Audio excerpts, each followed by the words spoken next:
La historia sin fin es presentado por Carlos Herrera, la fuerza del acero en las mejores manos. Vaya por lápiz y cuaderno, porque aquí comienza la clase magistral del que más sabe. El profesor Cristóbal García Huidobro nos cuenta lo que realmente pasó en La historia sin fin. Solo aquí, en la Metro.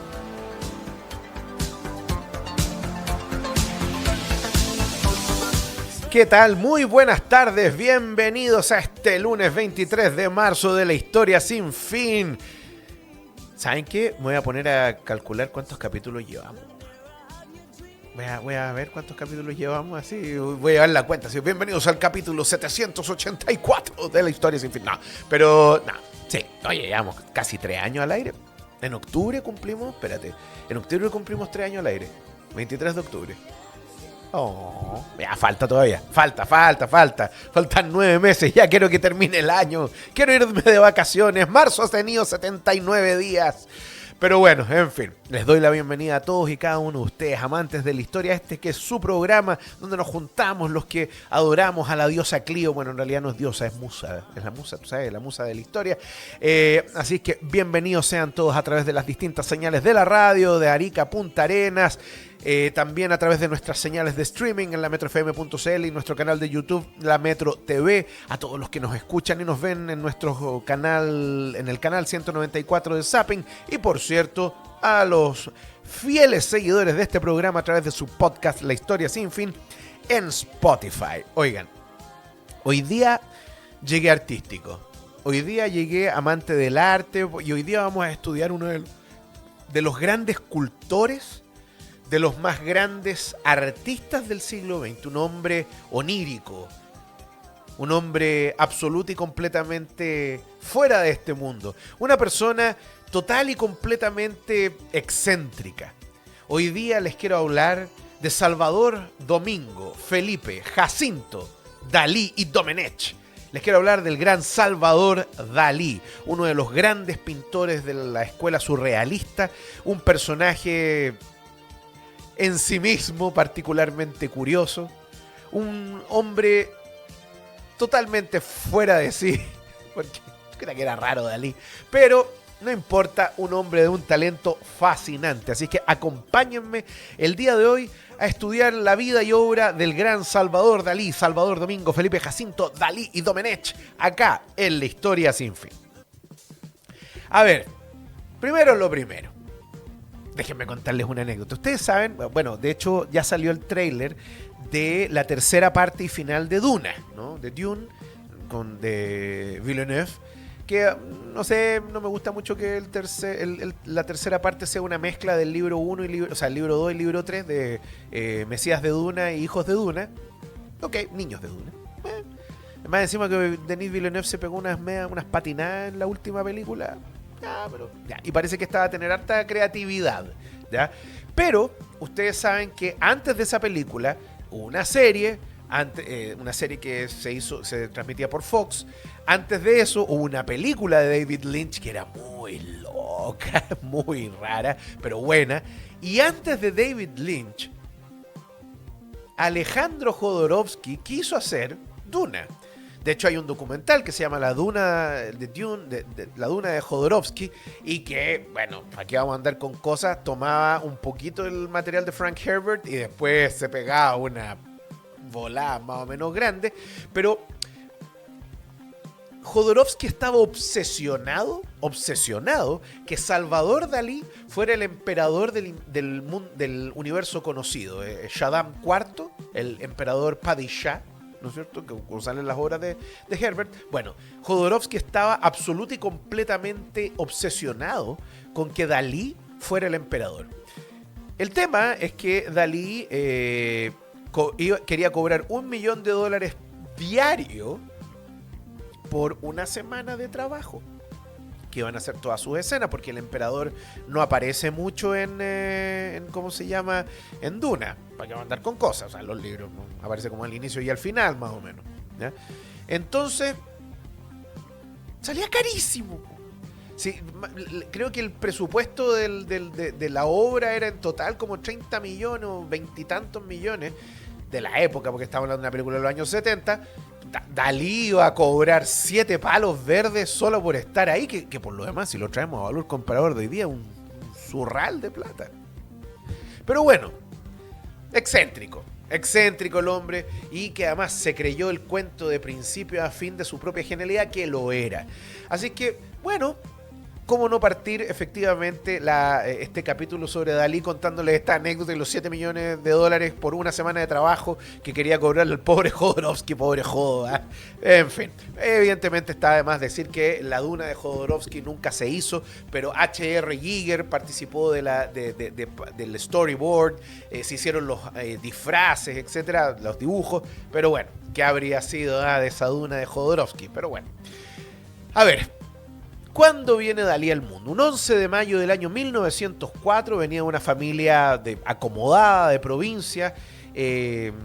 Su padre era notario y abogado, era la autoridad, el rigor y la disciplina en su familia, pero su madre, en cambio, fue una figura que alentó desde temprano la sensibilidad artística del joven Salvador, ¿ya? Así es que, oscilando entre la severidad y la espontaneidad, ¿no es cierto?, Dalí fue formándose y fue creciendo. Pero quizá la experiencia más profunda que va a tener Dalí en sus años formativos como niño, ¿no es cierto?, fue sin duda la sombra de un hermano mayor que falleció antes de su nacimiento, ¿ya?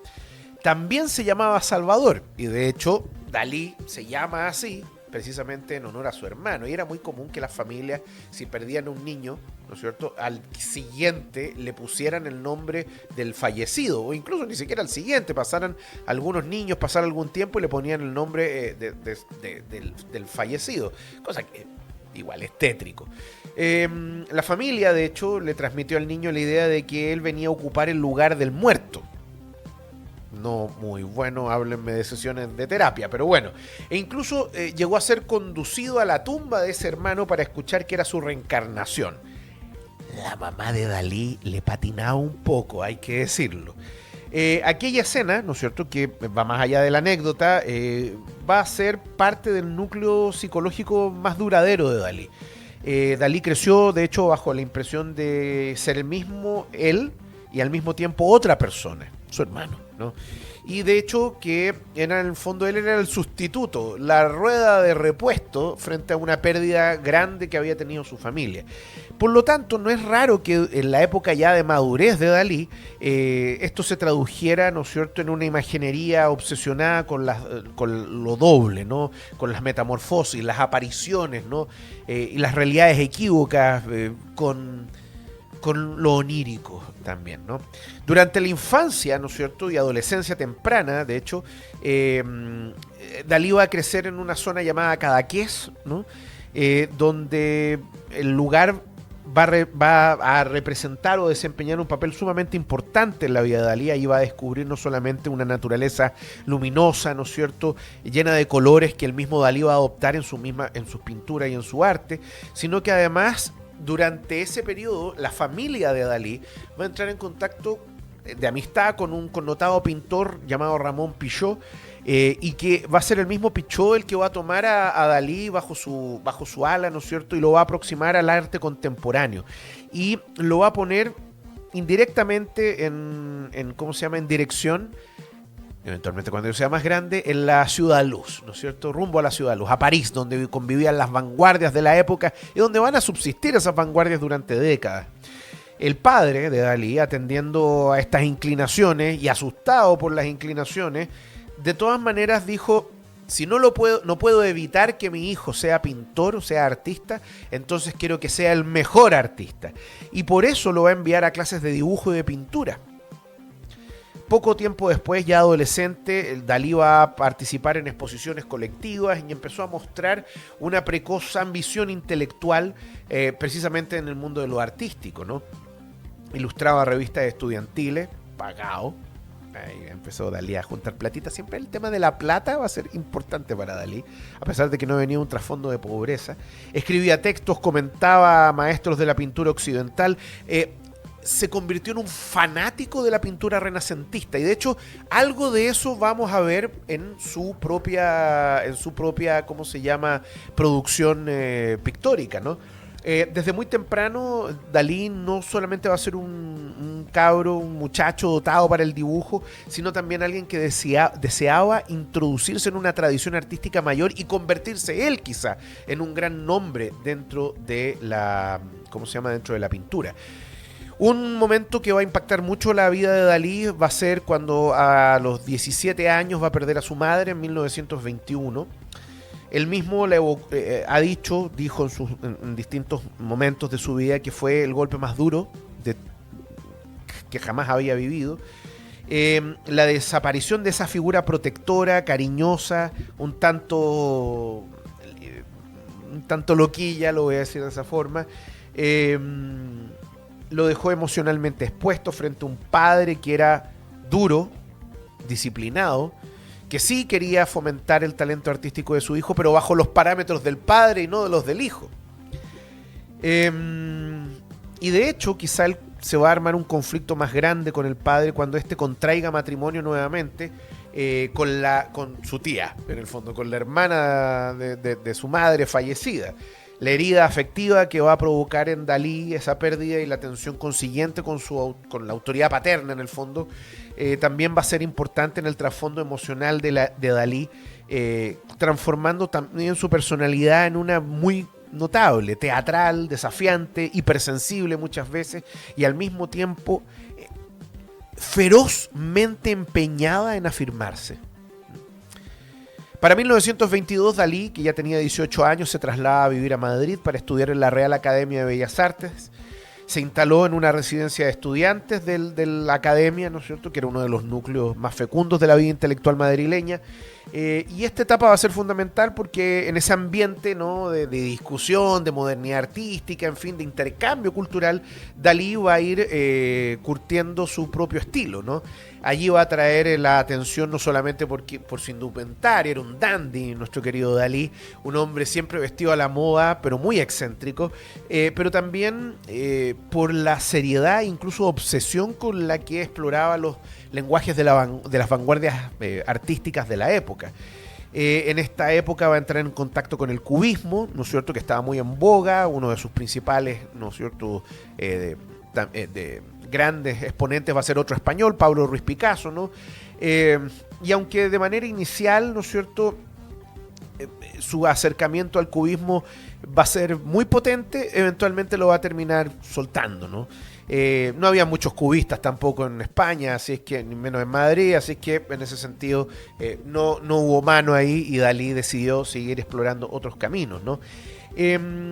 Y eventualmente Dalí se va a convertir en una especie de imitador pasivo, ¿no?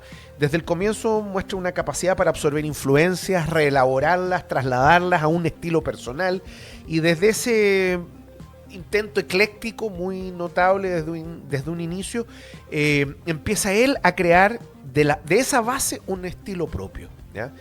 Va a estar en contacto con algunas figuras fundamentales del arte de la época, Federico García Lorca, gran poeta, ¿no es cierto? Luis Buñuel, director de cine, ¿no es cierto?, y uno de los padres del cine surrealista. La relación con Lorca, de hecho, va a ser particularmente intensa y compleja, y de hecho lo que va a ocurrir es que García Lorca está enamorado de Dalí.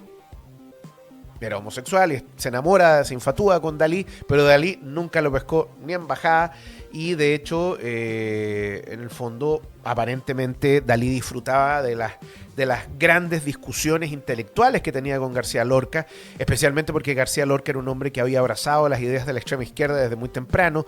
Dalí nunca fue particularmente político, pero sí en alguna época fue muy tradicionalista, curiosamente viniendo de Dalí, que era un hombre de ideas, bueno, bien excéntricas.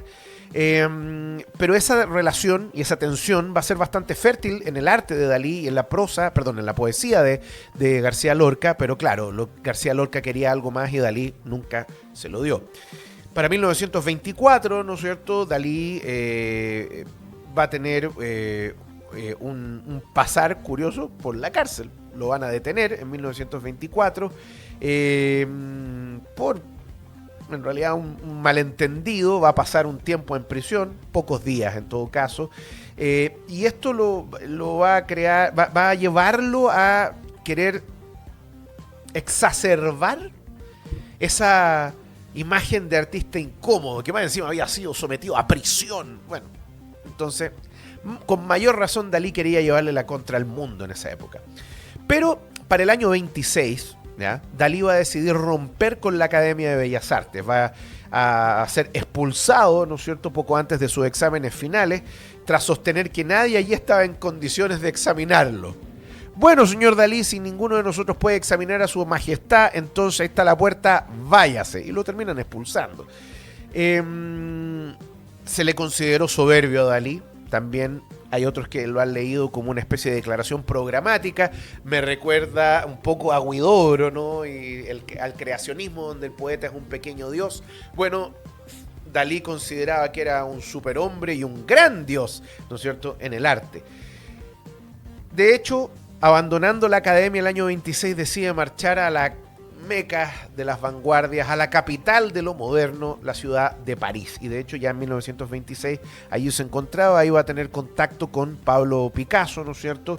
Y ese, ¿cómo se llama? Ese encuentro, que por lo demás Picasso era bastante mayor que Dalí, y Dalí lo admiraba profundamente, va a llevar a que el mismo Dalí se ponga en presencia de uno de los grandes revolucionarios del arte. Y Dalí llega a la conclusión de que él no puede ser menos. También tiene que convertirse en un revolucionario de la talla de Picasso. Durante la década de los 20, ¿no es cierto?, su pintura, la pintura de Dalí, se va a ver exacerbada, también influenciada, ¿no?, por elementos del academicismo clásico, de la tradición renacentista y barroca, de las vanguardias contemporáneas, porque admiraba a Rafael Sanzio, a Vermeer, a Zurbarán, a Velázquez, pero también él quiere darle una impronta propia a su arte, y lo lleva al mundo de los sueños, lo lleva al mundo de lo onírico, lo lleva al mundo de lo que no es de este mundo, en el fondo. En esos años va a producir grandes obras de una calidad técnica fundamental. La crítica, eso sí, va a estar bien dividida en cuanto al estilo de Dalí. Habían algunos que lo celebraban, ¿no es cierto?, por la extremada y certera habilidad del mismo Dalí como pintor, y otros veían que lo único que quería era llamar la atención, que había un cálculo escénico en sus obras y que no había verdadera espontaneidad. Pero para el año 29, seguía viviendo en París, Dalí colabora con uno de sus ex compañeros en la Academia de Bellas Artes, Luis Buñuel, y me refiero fundamentalmente a la película icónica de Buñuel, que era El perro andaluz, ¿no? Un chien andalou, en francés, ¿no es cierto?, y una de las obras fundacionales del cine surrealista. Más allá de las disputas sobre el peso de cada uno al interior de la obra y quién mandaba más y quién la tenía más grande, porque al final en eso se convirtió, gracias Anita, gracias por las risas. Para Dalí el cine se convirtió en un campo privilegiado de expansión de su propio arte y de sus obsesiones visuales. ¿Me entienden? Buñuel lo ayudó, en el fondo, fue un vehículo precisamente para esto.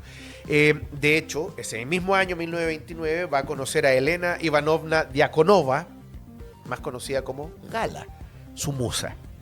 Una inmigrante rusa, casada entonces con un artista llamado Paul Eluard, y Gala, como les decía, va a ser su musa, su amante y eventualmente su esposa, su admiradora y una de las figuras centrales en su vida. Ahora, la relación de Dalí con Gala no va a tener solo una dimensión afectiva, fue también una alianza artística. Gala le va a dar a Dalí, ¿no es cierto?, una forma de estabilidad en medio de su teatralidad permanente. Era la que le decía, ya, Salvador, cortémosla. De hecho, va a contribuir decisivamente en la administración de su carrera y su figura pública. De hecho, Gala se termina transformando casi con un agente de Salvador Dalí. Pero los años de consagración de Dalí son los años 30 en adelante, ¿no? De hecho, en 1931 va a pintar y va a saltar a la fama con su famosa obra La persistencia de la memoria. La persistencia de la memoria, por si ustedes no conocen cuál es ese cuadro, es el cuadro de los relojes. Esos relojes que se derriten, bueno, muy bien, esa es la persistencia de la memoria, y con el tiempo se convirtió en una de las imágenes más paradigmáticas del arte moderno en el siglo XX. Los relojes blandos, el paisaje desolado, la atmósfera de un sueño suspendido, ¿no es cierto?, condensan una poética visual muy propia de Dalí, donde el tiempo se vuelve inestable. deja de avanzar el tiempo como estamos acostumbrados de manera lineal. La realidad pierde rigidez, los objetos se transforman los objetos se derriten en el fondo. Lo que parecía sólido se vuelve líquido, blando. La rigidez da paso a la flexibilidad. Ahora, durante la década de los 30, esto va a ser un periodo de extrema fecundidad de Dalí. De hecho, no solamente eso, sino que va a transformarse en un héroe del arte moderno y va su ¿cómo se llama? Fama va a trascender las fronteras de España, de Francia, y se va a transformar en una especie de ícono mundial del arte. Ahora, en 1934 viajó a Estados Unidos y ahí se dio cuenta Dalí que si ya estábamos en la cresta de la ola, lo que había que hacer era autopromocionarse como si no hubiera un mañana. Y Gala también tuvo mucho que ver en eso. Dalí escenificó apariciones muy llamativas, asistió a bailes disfrazados, ¿no es cierto? Alimentó deliberadamente la fascinación, ¿no?, de la prensa con este personaje excéntrico que había llegado de Europa. Pero también el narcisismo, la megalomanía y el gusto por el exceso se convirtieron en rasgos tradicionales de su personalidad. Pero en Dalí no eran meros desbordes temperamentales, sino que eran parte de una estrategia, una puesta en escena, para que la gente en el fondo siempre estuviera hablando de Dalí. El mismo Oscar Wilde había dicho que lo peor que había, si había algo más malo de que hablaran de uno, era que nunca hablaran de uno. Y efectivamente Dalí convirtió eso en un mantra, siguiendo un poco las palabras de Wilde, y él quería estar siempre en la boca de todo el mundo, y que todo el mundo hablara de Dalí, para bien o para mal. Él hizo de esa famosa frase de los publicistas, que no hay publicidad mala, un arte. Ahora, Dalí va a romper en algún momento con el surrealismo, ¿no?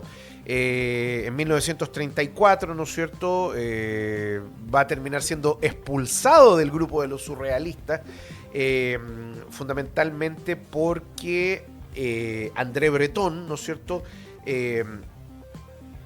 había señalado que el grupo tenía que inclinarse no solamente en una escuela artística, sino también en posiciones políticas y eminentemente de izquierda. Y Dalí, que no quería politizarse, ¿no es cierto?, termina siendo expulsado del grupo de los surrealistas y de la vanguardia surrealista en París.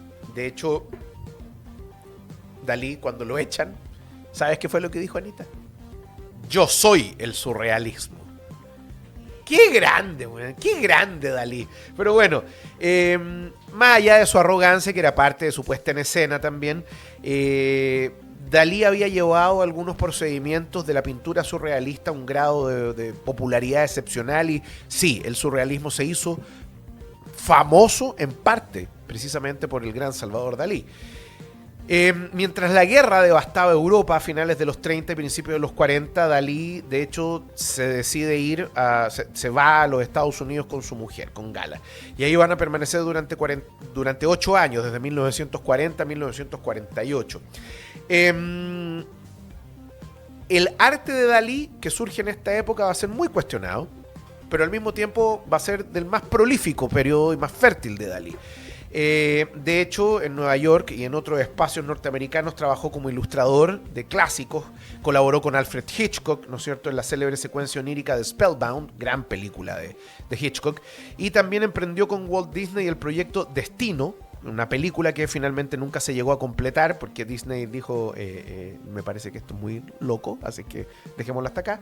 Se dedicó a diseñar escaparates en tiendas de departamento, provocó escándalos públicos muchas veces y defendió incluso en un sonado incidente la integridad de su obra frente a modificaciones no autorizadas que hicieron sus mecenas. Todo ello muestra a este Dalí que ya creo que ustedes lo han perfilado bastante bien. Algunos críticos le reprocharon, ¿no es cierto?, haber diluido la frontera entre arte y mercancía. A Dalí no le podía importar menos. Y de hecho esto llegó a tal nivel, ¿ya?, que Dalí acostumbraba, en Estados Unidos y en otras partes del mundo donde iba, a no pagar por la comida cuando iba a un restaurante. ¿Tú sabes qué hacía Anita? ¿Ustedes saben? ¿Los que me están escuchando? Dalí, cuando llegaba el momento de pedir la cuenta, o sea, pagar la cuenta, porque nunca la pedía, llegaban porque lo conocían, llegaban con la cuenta, y Dalí lo que hacía era pedir una hoja de papel y hacer un dibujo, y lo firmaba. aquí usted tiene un Dalí. Dese por pagado, porque esto lo puede poner en su, ¿cómo se llama? En la vitrina de su restaurante, lo puede poner en cualquier lado y saben que uno de los artistas más famosos del mundo viene a comer acá. O también lo puede vender en una subasta y ganar mucha plata, porque es un Dalí. O sea, Dalí parece que no entiende que la devaluación implica que cuando uno entrega sobre oferta, ¿no es cierto?, las cosas dejan de tener valor, pero bueno, en fin. Así que Dalí te hacía un dibujito, le ponía la firma, un Dalí. Tome, Anita, aquí tiene. Esto es su sueldo del mes. Terrible de haber sido trabajar con Dalí, de haber sido como trabajar con Marlon Brando, así, pero dos genios, pero locos, como ellos solos. Después de su exilio en Estados Unidos, Dalí regresa a España, ¿no es cierto? Se va a vivir precisamente a Cataluña. Dalí había cortado sus vínculos, pero después volvió al redil de la Iglesia Católica y de hecho se convirtió en un gran y devoto católico el resto de su vida. La posguerra, la era atómica, el impacto de lo que fue Hiroshima y Nagasaki lo llevaron a explorar una síntesis entre religión y ciencia y virtuosismo técnico. De hecho hay unas obras del ámbito cristiano que son fenomenales, son crucifijos, ¿no es cierto? Enorme, el Corpus Hypercubicus, ¿no es cierto? Es uno de los más conocidos, ¿no? El que también se llama Crucifixión. Bueno, durante toda esta época Dalí va a dar rienda suelta a su creatividad, va a crear el teatro museo, que el arte tiene que ser de cultura de masas y no de una élite.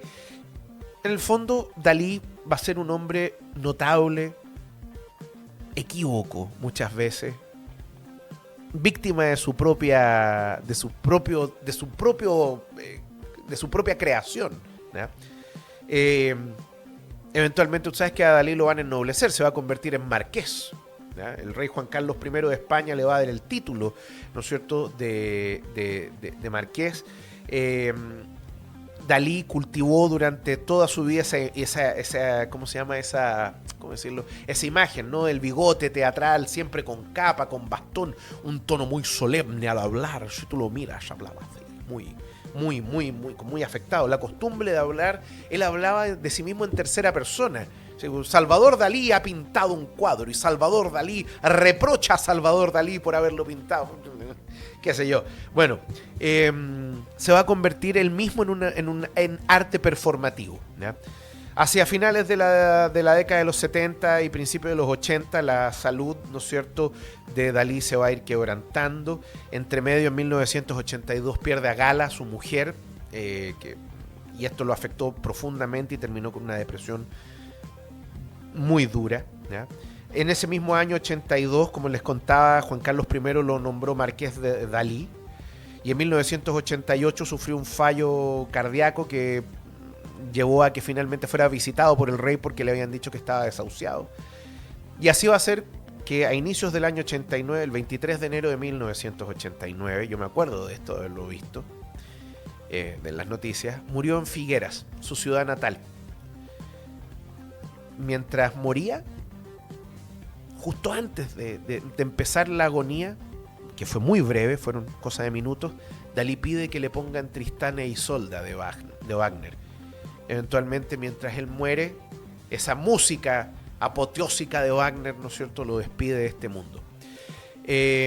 Fue enterrado en Figueras, ¿no es cierto?, en la cripta de su teatro museo, y hoy día la obra de Dalí es incuestionable. Un genio loco, como todos los genios.